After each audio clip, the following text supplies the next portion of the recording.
We've been commuting basically every 7 or 10 days for about 2 years. Last week was just a nightmare.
Do you remember just a couple of weeks ago I filmed the view from the shower here where the kaki are, and they were all green, but now look at them, they're beautiful.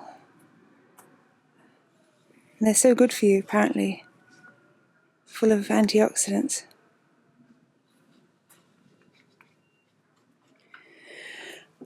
How would you describe the week we've had? Nightmare.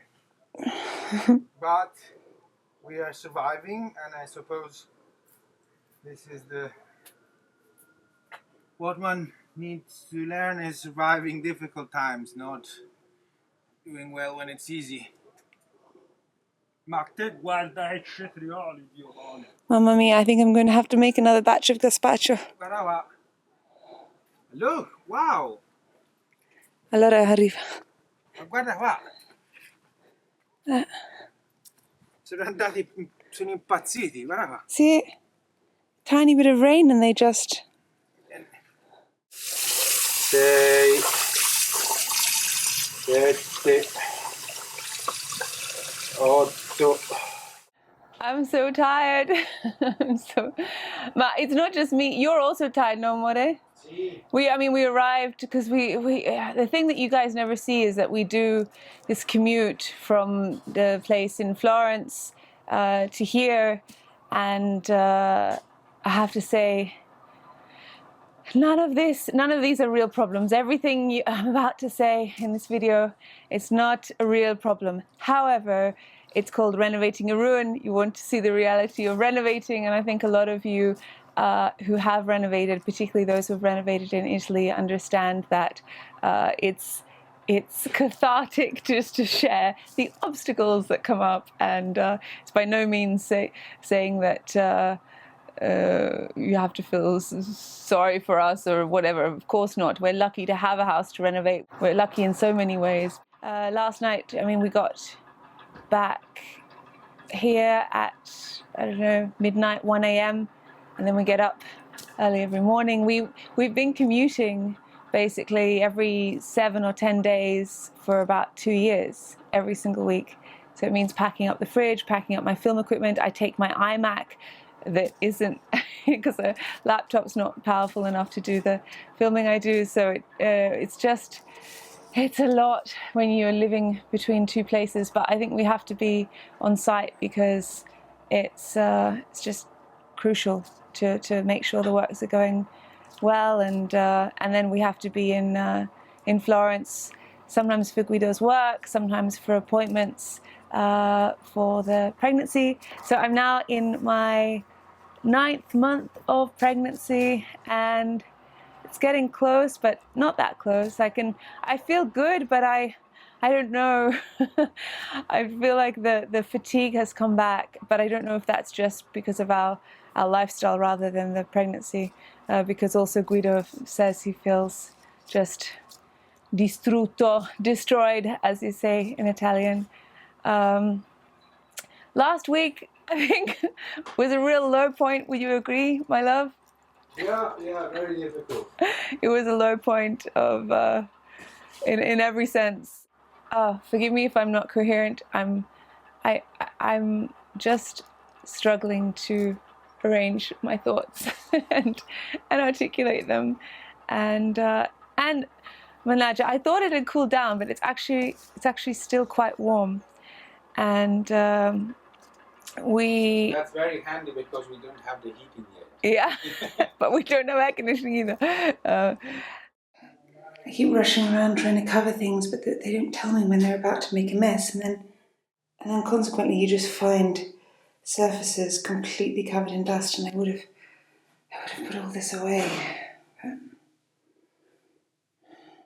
Got to the point where now they have put giant holes, they drilled holes through the stone, and there's rubble and dust and in every single room of the house. There's not one room that is free of dust and rubble. I mean, and when I say rubble, I mean giant stones this big. And in a way, it's good. I mean, I was saying to Guido, like it's a sign of progress. It's a sign that we're moving forward. You have to hit literally rock bottom before you turn a corner. On the other side, you don't have any one space you can go to where, like a bathroom or a bedroom, where it's like your little safe zone. So I think that's why it just became so stressful. For any of you who are watching from the United States or Australia, when you're just taking down a wall or drilling a hole in walls in other countries, it's not such a big deal. You drill and that's it. Here, it's like you have to chisel through with these giant drills for hours just to get through the stone. And then obviously all the stones are different sizes, so you drill a hole, you take away a stone this size, but then beside it is a stone this size. So it's very, very difficult work and precise work. And fortunately, the builders that we've got at the moment are experts in this type of ancient stone construction. So yeah, that's why it's creating so much mess, and that's why it's taking so long. So the wall for the shower has gone up, and we changed the plan. Originally we were going to have it walking in from here, but just didn't seem big enough. So now we're putting another wall on that side so that there'll be a glass here in front, and hopefully that should be enough room. It's quite a big shower, I think. And then we'll have the glass door here and the bath going there. Oh gosh. Instead of doing glass here and open here coming into the shower, we changed our mind because... And then I thought also, if the door opens here, we can put the mat out there, whereas we can't put the mat in the doorway. Correct. So I think that's better. Yeah. So now we are doing it with this step here, and with this side has already, come si dice, spalletta, vabbè, whatever. Yeah. And we need to understand how big the door can be, because it will be, you can do two different types. You have a fixed part, and then the door turns on the fixed part, or you have the entire door that opens. I see. So, but the entire door can't be bigger than a certain amount. So I need to understand what is that amount, because we have to add here probably and 10 centimeters. Guido had a bit of misunderstanding with the builder, because these were supposed to be the same on each side. 7. But renovation is an evolution, and as the space takes shape, and as the builders sort of give us some advice, as one particular man who's is incredible, and he has such a great knowledge of these types of homes, and so as we're going, we're sort of slightly changing some of the layout of the bathroom based on what we find on the quality of the walls or the ceiling. They did sand the ceiling, because all of the paint, the white paint on the ceiling was sort of chipping away, and this is the time now to do it, because when they sand with a big machine. Stiamo sabbiando, che è l'incubo di tutte le persone, perché tipo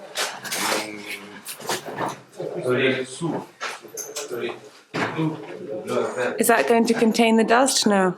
they will seal it. Okay. Plastic and I mean, they literally get dressed in like what looks like an astronaut suit, and we had to run around sort of taping up everything and trying to put plastic everywhere so that it just didn't explode this big cloud of dust. But that it only came out the windows. I think the sanding has started. Hang on. They're in an astronaut suit.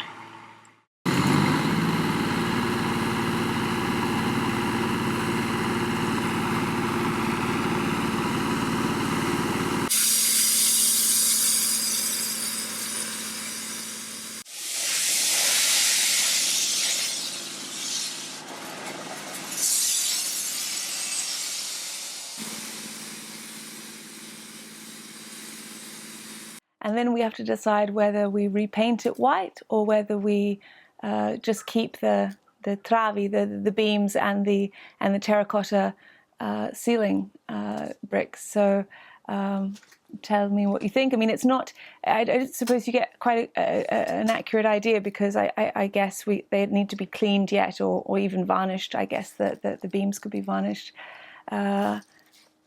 I think because we're doing the walls in a cream or a white, and there's so much light, we could potentially leave the ceiling with the timber and the terracotta. However, I did like the white ceiling. I think it gave it a lot of a beautiful, light, airy feeling. What are your thoughts on that? Do you thinking? I'm still thinking about it. Yeah. Because both options have Merit. Yeah. No. I'm curious to hear what they might think. They, as in the people watching. You there in the camera. Okay. And so because we're combining two rooms, there's two different ceilings, so that's something to consider as well. Is one ceiling is plaster, and one ceiling is without beams. So. Without timber beams, yeah. They also blasted the stone just to get the last of the old sort of hay and grouting and dirt and everything off of them, and then now they're putting on a cream grout in between the stones, so that then and then on top of that will go a treatment, so that then they are protected and also waterproof. We decided to change the shower. Just dimmi, amore. Hello. Come. Ciao. I have your favorite shirt. Guido, I don't know, this is his work, like when his work shirt. Ciao.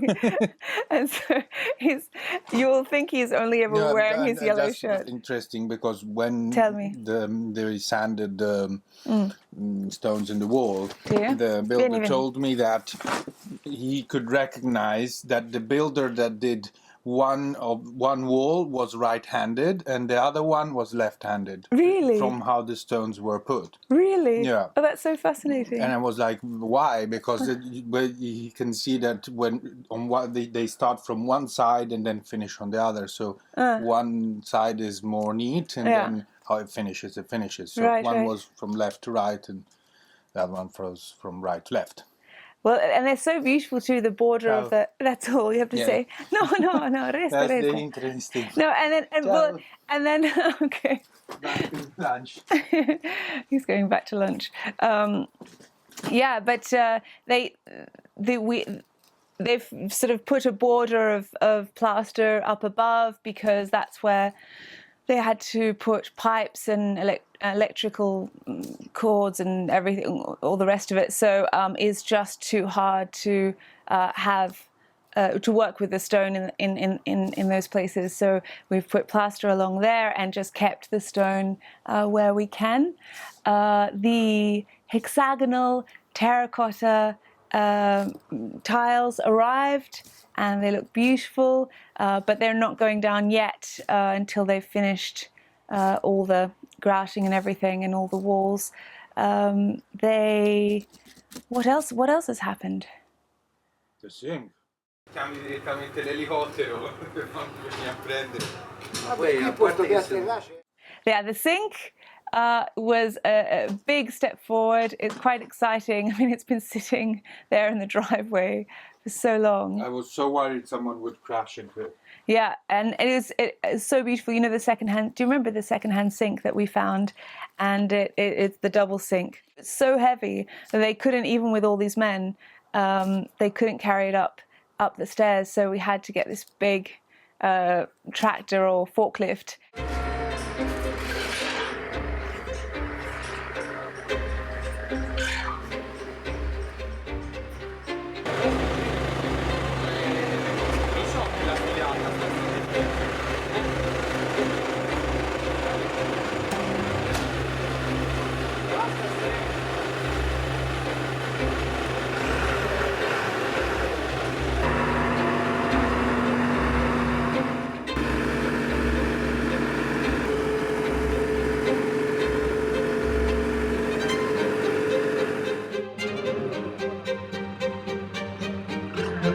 Is this going to work?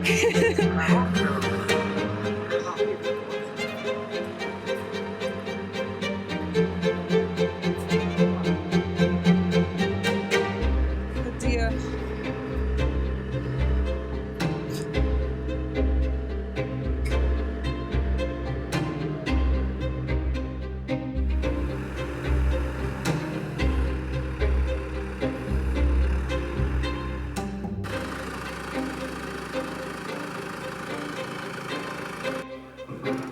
Oh my gosh.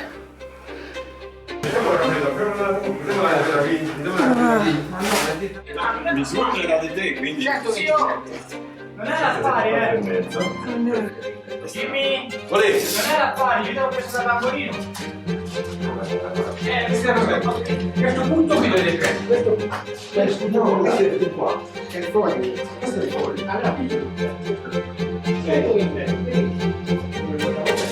Allora, ma quella da parte sotto o sopra? ma vedete Che si la tocca rifare, la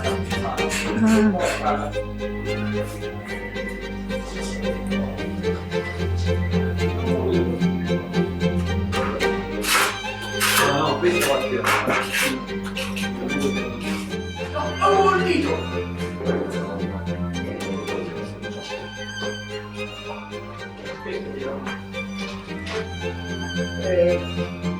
Con calma ragazzi. Oh, non so delle cazzo scende! Tanto non pesa. Grazie, Jimmy! Oh, gira pure! Vai! 1, 2, 3, fuoco! Giriamoci. Tenete, ora girate.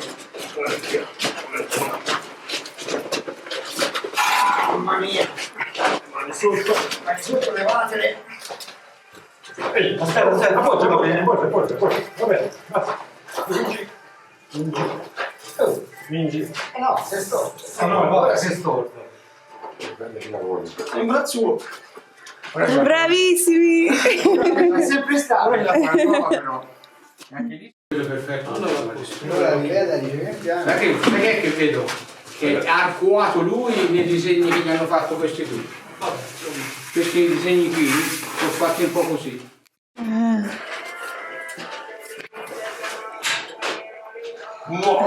Spettacolo! Spettacolo!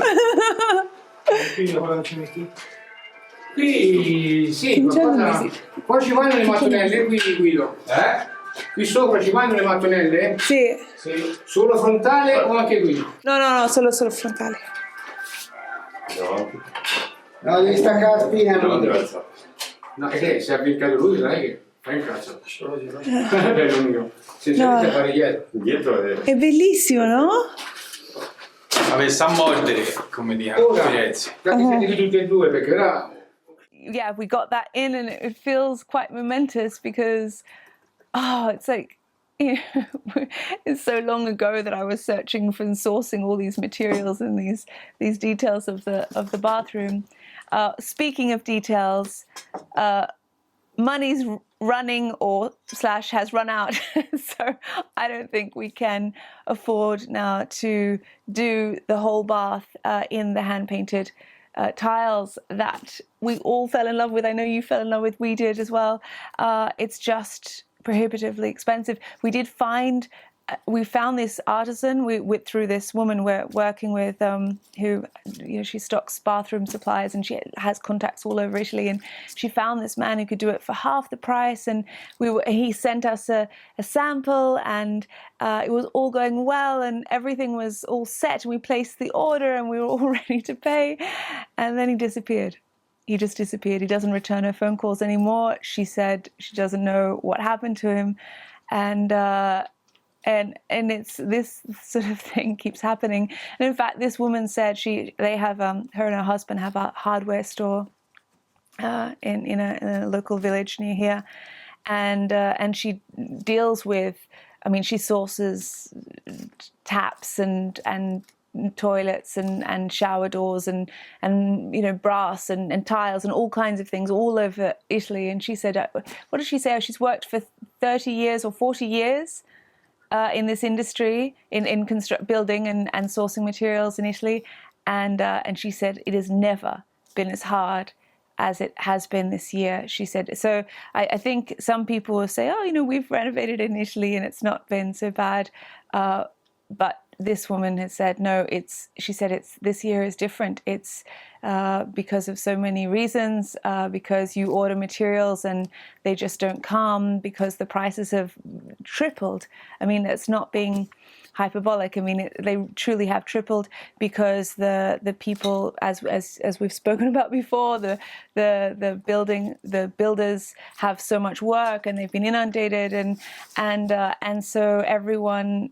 It's just the whole industry of construction has been turned on its head, and you can't trust anyone anymore. It's just a whole different world. So it was actually quite reassuring to hear that from this woman who has a lot of experience, and she just said no, because we thought, oh, maybe it's just us, and she said no, she was going crazy, she said, and people just walk out, people that she's worked with for 30 years, and they just disappear and never to be heard from again. So it's not like, there's no way of negotiating. It's just, you just got to be prepared for anything to happen. It's comforting when you hear these stories from other people, and other people who have far more experience than us and are Italian, and so yeah, we are going to put those tiles, which I loved in the rose color, on the back of the sink with the brass taps. But we just don't know if we can afford to put any on the bath, because they are quite expensive. However, our marmista, which is our our stonemason, let's call him, is incredible, and we went to order the border of travertine for the pool, and then we were speaking with him, and we found that the cost of travertine is actually much less than hand painted tiles. So we're thinking that now it's a slight change, but we might be able to do the whole border of the bathtub and the, what do you call it, backsplash or the against the wall in travertine, and we're just trying to decide on what shape to do it. I think a nice curve might be, just to make it almost feel like a Roman bath or a fountain or something. And then of course having the travertine is a beautiful tone that will pick up that pale tone of the creamy tone of some of the stones on the wall. So we're trying to draw up a silhouette for him. You know, at night when you go to bed and then you just think about all the things that you have to do for the next day. So I like to make lots of lists. I've made lists for every room. For the cucina, for the kitchen, we need to tile the little alcove, and then we need to buy new fridge because the current fridge has stopped working. Then we're getting marble for a bench to go beside the cooker, beside the oven. Did that arrive today, actually? È arrivato il travertino per il bordo della piscina? Sì. Ma non hanno portato il tavolo, cioè il tavolo di Marco? Non hanno ancora portato l'altro pezzo perché si vede non era pronto. Ah, okay. Va bene. So we're getting marble for the table so that I can, so that we're getting it. It's actually, it's great. We've got this great contact. Hopefully nothing happens, knock wood. And he's doing a piece of marble just by su misura, by bespoke, by our measurements, and it actually ends up cheaper than buying a new table. So that will be exciting because I love to use marble in cooking for rolling out pastry and pasta and everything. Then the builders have to make the support for that marble. Then they're going to make a platform for the stove, which we got secondhand for a very good price, and that's going to hopefully keep us nice and toasty warm in the kitchen. We still have to work out how to cut the dresser so that we can fit it in beside the olive press. So many people have said, I hope you can move the olive press, or why don't you put the olive press in the garden? And listen, the olive press is never moving. First of all, because Guido doesn't want it to move. He it's a part of history, and I appreciate that as well. I think it's beautiful. Secondly, because he doesn't want to move anything, not even the motor or anything. And also, I don't know if you've properly seen the size of it or understood the scale, but it wouldn't fit out the door. I mean, we would literally have to cut open the walls in order to get it out. So for everyone who's saying, oh, why don't you move it? Why don't you put it in the garden? It's just not an option, and Guido doesn't want it moved. So that's it. Case closed. And in any case, I think we can work around it, and that's why I put all the shelves up on that wall, and we're just doing other little details to the kitchen so we can make it all work in with each other. Then we need lighting over the stove and sink. In the bathroom, I've got to find brass drain, what's it called? Well, for the shower and the bath, and the overflow knob, which is made out of plastic, silver plastic. So we paid so much for this bath, and it's just a plastic piece of, it's horrible. And so, and then we've got all of the taps are in brass, and then you can't have like the drain circle thing be stainless steel. It just doesn't look very good. Impossible to find. I've been calling different people, and it's strange. They sell the taps and they sell all the shower head and everything in brass, and then you can't find the drain thing, and it needs to be the exact dimension that the plumbers have put in the pipes for so that it can be compatible. Then I have to find a mirror to go above the sink, and then I want to get a long light, the type of light that you have above a painting, like a brass light for above the mirror. I have to cut and varnish the shelves, which are going to be the original shelves that were in there, but now they just have to be modified because they're made of timber. And then we have to modify the doors. We're hoping my father can help with that. The doors of the shelves. I have to find a ceiling light, which most of the stuff I source is secondhand, just because it fits in more with the style of the home, and it's the cheapest way to go. And fortunately in Italy there are so many little places that you can find. You just have to get lucky, and you have to really be a bit of a bowerbird and know how to search for things, and that I definitely am. So I'm on the lookout for that. We have to order the shower door. We have to order the tiles from Sicily that are going above the sink. Then what else we have to do? Oh, we have to choose wall paint. I think not sure whether to go with a cream or a white. I think if it's a white, we would definitely want a warm white, just so that then it ties in with the warmth of the terracotta floor and the stone walls. They have to lay the terracotta, have to paint the ceiling if we decide to do that. But we've got the sink, we've got the toilet and the bidet, we've got all the taps, the terracotta flooring has arrived, we've got the bath. We're getting there, we're getting there. Well, we have to change the windows. You know, in the storm when I was trying to close that window, with time and rain, I guess, it's, you know, the timber has sort of bended and they're so hard to close. But we've been taking them 2 by 2 to Florence, where we have a carpenter who, there's just no carpenters in this area, and so we've been taking them on our commute every week. We pack 2 of the big windows in the back of the car.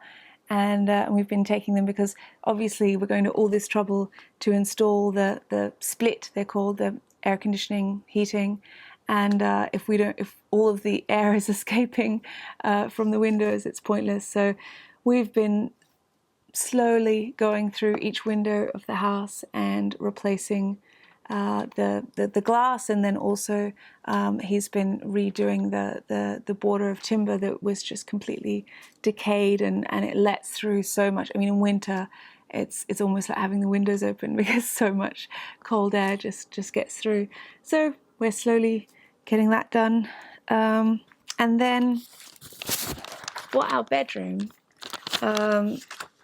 we have to buy a mattress, which we're thinking just to get the biggest choice there is, because I think it's a lovely thing when you have children when they come in the morning and lie on the bed with you. And I remember always doing that with my parents, and it was so much fun. Don't think we'll be well, we'll try not to do co-sleeping.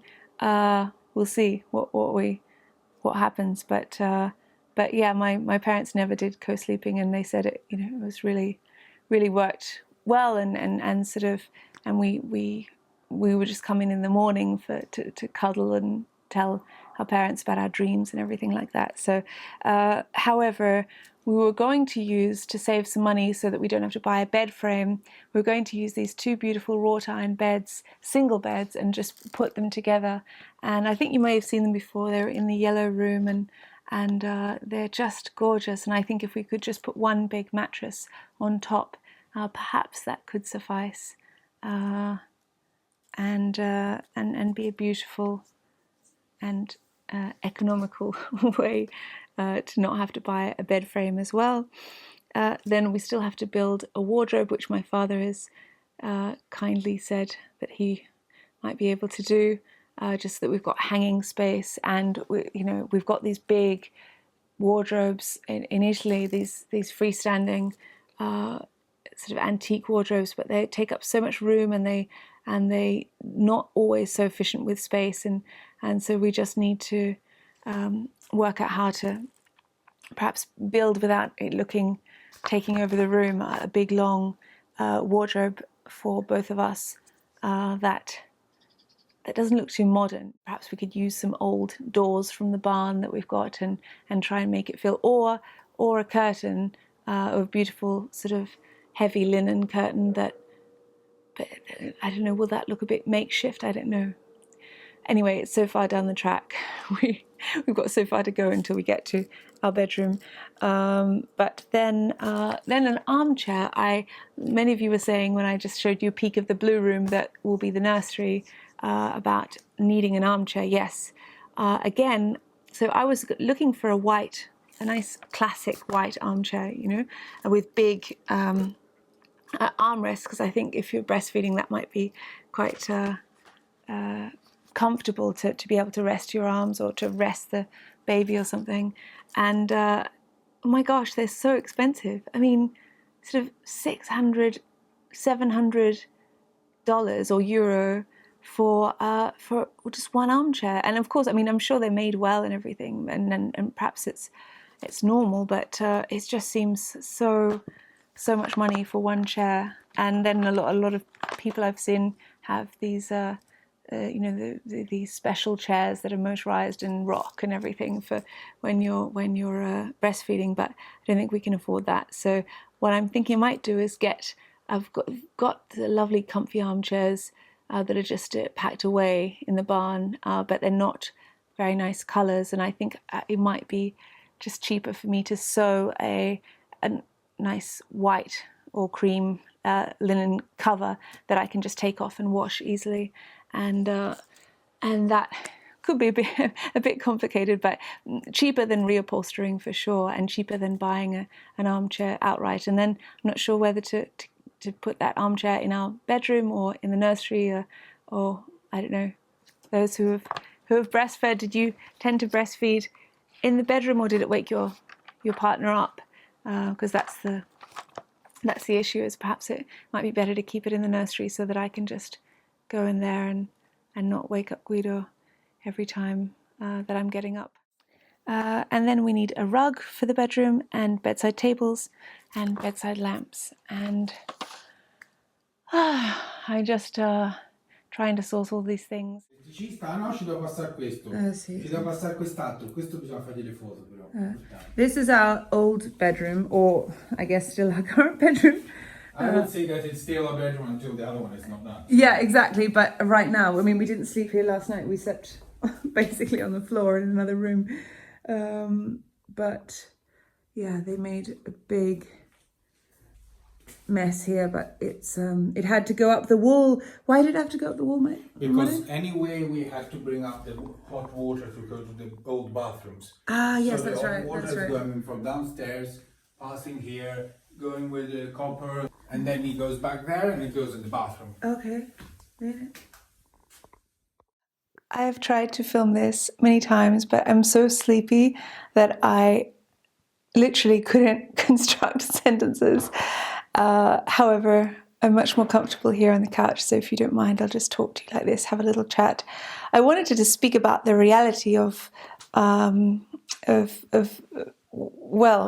just how much of a strain it puts on the relationship during a renovation, and I think so many of you have experience with this, and it's a real test of your marriage or your rapport, just to make sure that you're realizing that you're on the same team and you're not actually against each other. Well, I guess sometimes people are against each other, but in our case, we're definitely on the same team.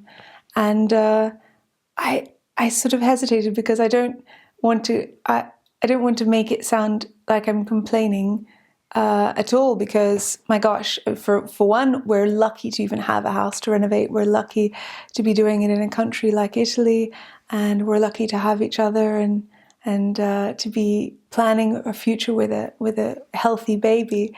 But on the other side, I don't want to give you a false impression that everything is so easy, because then most of you are just so supportive and lovely, but some people, it's like they get upset if you look like you're complaining, but then they get upset if you say, oh, you're not being authentic and you're not showing the real, the highs and the lows. So I thought it would be remiss not to sort of share with you that, look, last week, I mean, we it's not like Guido and I don't ever quarrel. We do, and we certainly did last week, because Guido was just so irritable about everything with everyone. And fortunately, I haven't had sort of the hormones that everyone talks about in movies and on pregnancy forums and everything. I don't know why. Even my parents said, oh, how are you this calm? How are you not sort of crying or getting upset? And I don't know, but something is just a chemical thing. I think that I've been lucky, because I don't know how I would have handled last week. It's just, I adore Guido, and I honestly feel blessed every day that he's my husband and he's the one I am going through all of this with. However, he gets really irrational under stress, and everyone says to me, they keep saying, like friends and family and you guys who are so lovely in the comments, oh, Kylie, just relax. But you can't relax if your partner is so angry and is having a meltdown, you can't if you love them, because unless you were just really selfish. So of course I try to do everything just to make him feel a little bit more serene, and I can't just stay in bed all day, because I mean, if I stopped making money, then he would feel more stressed because of the financial burden, or if I wasn't there to deal with the builders while he's in Florence, that would make him feel under more pressure. If I wasn't cooking a really delicious, healthy, sustaining breakfast and lunch and dinner and snacks, then I feel sure that he would feel worse. And I think that's what, well, at least, I mean, everyone's relationship is different, but for me, I can't, even though I'm pregnant, I can't just sit there and watch this person feel like they're having a meltdown. I need to do something every day to sort of ease their stress. I know when I watch some things on YouTube, if you can see particularly a couple, and if they give the impression that they never have any conflict or anything, you can feel a bit, even subconsciously, you don't realize it, but you can feel a bit disgruntled or disappointed somewhat with your own partner, or even with, if you're looking for a partner, you think, gosh, why can't I have a relationship like that? But just remember that all couples, most couples have a row every now and then, and particularly during renovating. I think anyone who's done any changes to a house will attest to that. And yeah, I think this experience has made us stronger, but it has been very emotionally exhausting, because I'm just sort of always trying to alleviate the things that might stress Guido out, and it last week was, oh my goodness, it was almost like a film. In fact, you have to laugh about it, because if you don't laugh, then you have to have a sense of humor about it. But it was the perfect storm of stress. First of all, Guido had asked me, he said, oh, please, can I have one of his really good friends from England come and stay with his girlfriend? And I said, look, it's just, I love these people. They're just so lovely. And they hosted us in England in such a beautiful manner. And it was, yeah, it would be lovely to see them. But right now we're living in a construction site, and it was so hot, and I have this pelvic pain as well. If I stand too much, I get sore. And so I just said, oh, it's not exactly the best timing. So Guido was in Florence, and then he went to play a soccer game in Rome. There was this big event, and then he went out with his friends. And because I said, look, go be with your friends and socialize and be out on this boat, because just to have a change of scenery, right? Sometimes that's good for one's mood.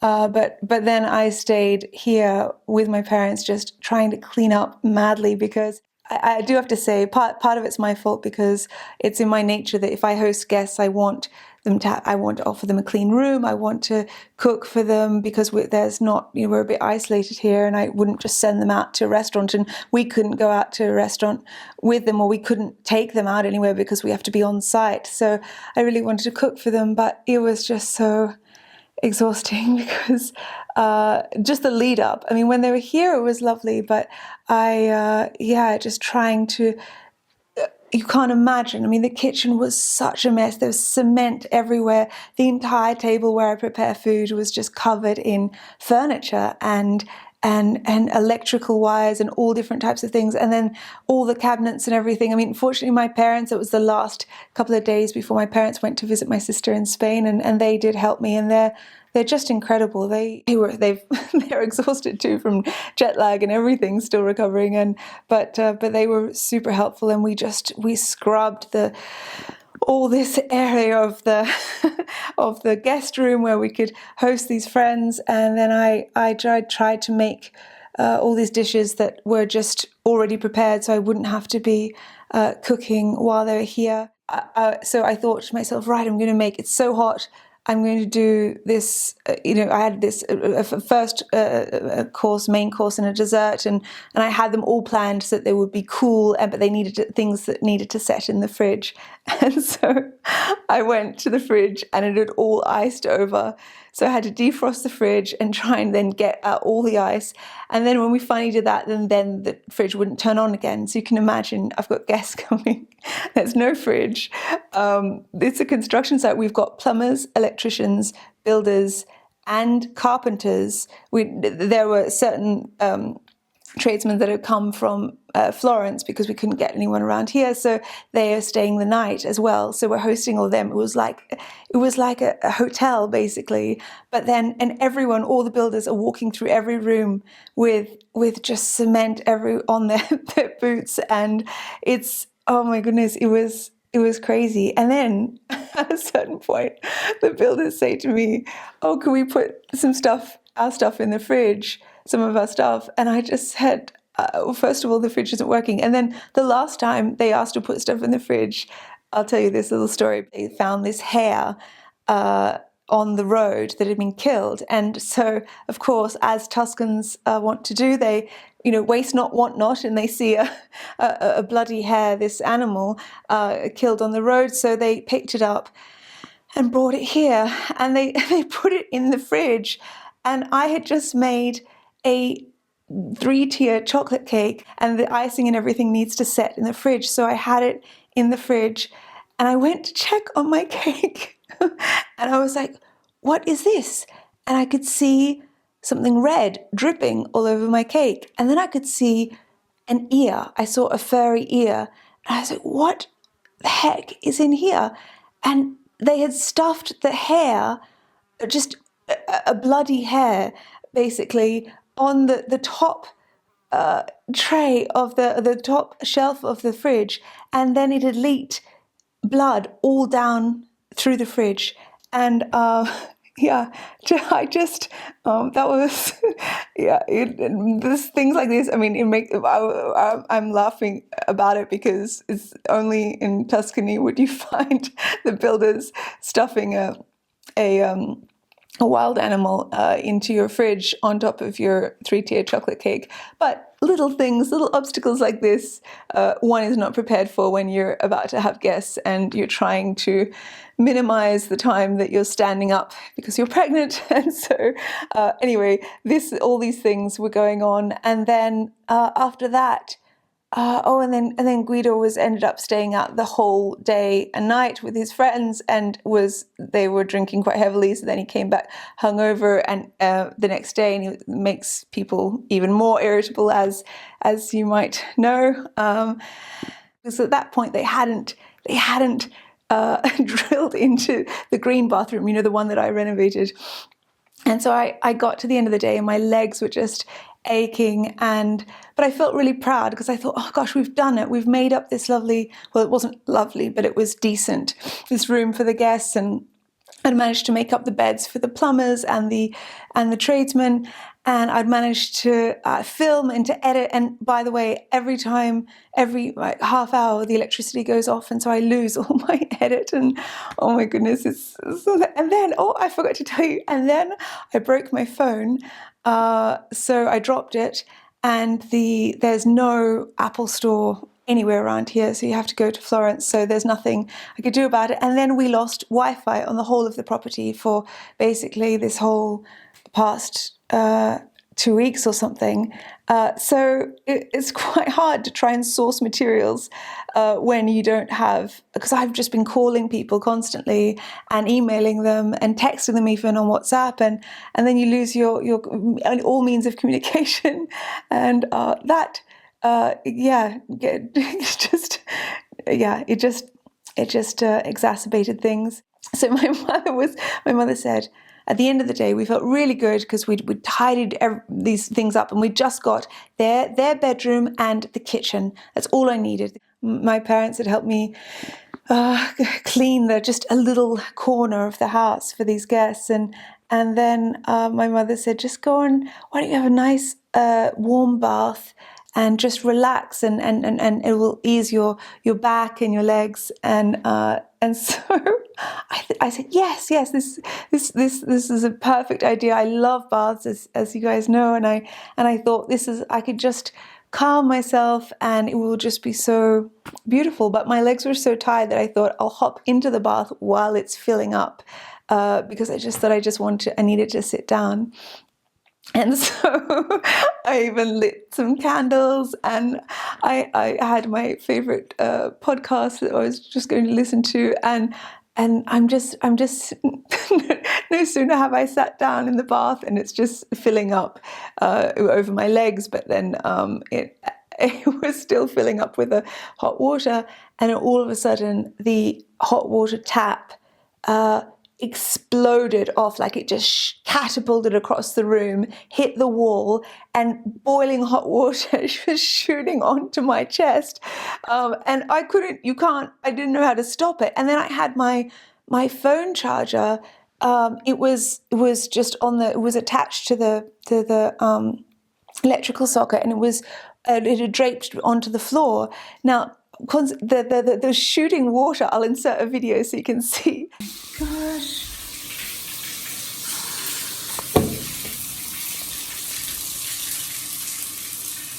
But the shooting water was coming across the bath onto the floor. It was leaking outside the bathroom into the corridor. It was so intense, the flow of water, that it was already going into the other rooms, and I didn't know how to stop it. And then I couldn't, like, it was just hot boiling water, so even to stand in it was painful. So I'm rushing out, and then I'm seeing the cord of my phone and thinking, am I going to get electrocuted? And then at this point my phone hadn't broken, so at this point I called Guido, and he was in Florence, and I said, how do I turn off the water? Because the last time there was a flood like this, it all went through the floor and the ceiling. And then do you remember the terracotta that I spent ages like waxing and everything? The reason I had to do that was because there was a flood just like this, and it destroyed all of the terracotta, made it that patch all white. So Guido's saying, he's like, if you don't stop it soon, the whole thing could cave in, and it would just be a nightmare. So then I finally worked out how to get up to the hot water service. But in order to do that, you had to step in the boiling water on the other side of the room. It was actually funny. I mean, in the moment I was like, what? I can't even have a bath. It turned out that the seal on the tap was so old that it just had burst, and but yeah, it's kind of funny when you think about it, or if you had to be there maybe, but at that point I just sort of thought, I give up. Also, they had to drill holes in our bedroom, so we no longer have a bed. So we sort of just dragged this little really thin mattress onto the floor of this other room. And so we're not sleeping. And then there's these dogs that the sheep farmer has, about 12 of them, that are barking incessantly. And we have no windows on the room that we were sleeping in because we're changing around all the windows. So all night long, there's just these dogs that woke us up, and Guido was getting so mad at them. And it was sort of, it just got even worse, if you can imagine, from there. Because then the next day, then I prepared. You think it's so funny. Then the next day, because these guests are very English, and so I wanted to prepare a nice breakfast for them. They don't really do cornetti or cereal or anything. They like eggs and bacon on toast and everything. So I prepared poached eggs on toast with the lovely roasted tomatoes and tea and cafe and everything, and I prepared all that in the morning, while around us there's just chaos going on. They couldn't, fortunately, they weren't listening they couldn't understand the Italian, but all the different tradesmen were fighting with each other. I noticed in the comments, a lot of people are saying, why would you choose to do this when you're pregnant? We didn't really choose it. For one thing, I had said to Guido, before we were even married, when we were just engaged, I said, let's do the renovations, anything that needs to be done now, so that we're not doing this if, one day in the near future, I'm pregnant. I said, let's try and avoid me being 9 months pregnant and doing this in a rush. And as Guido hates preparing for things or thinking to the future. That's not his style, so it makes him anxious to think about the future. So he said, no, we'll be fine. Let's just wait until we're married. Let's wait until we start trying to have children, and wait until you're pregnant. And I was like, I don't know, because I'm the opposite. I love to plan, and I love thinking. I love forecasting and thinking, if we do something now, we can avoid things getting out of control later on.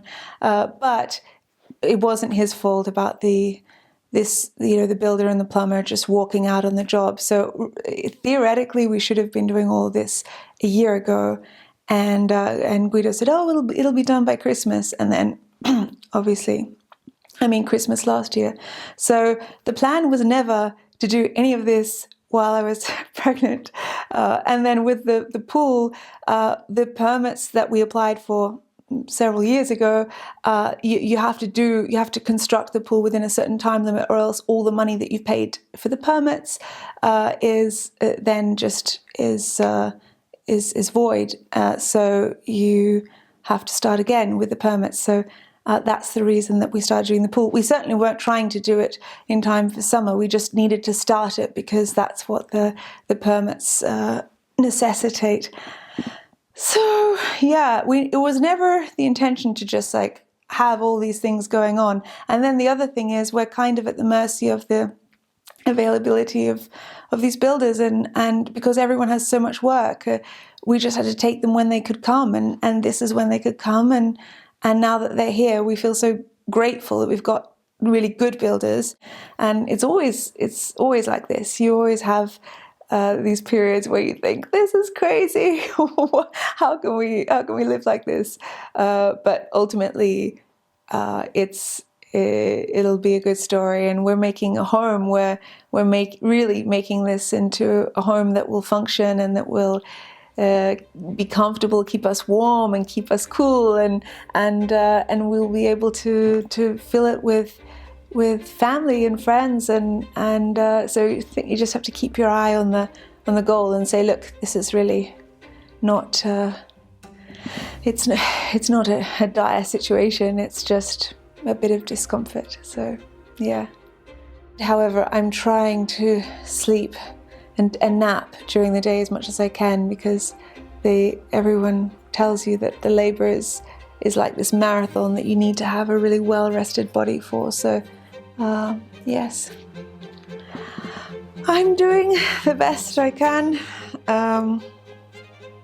Yeah.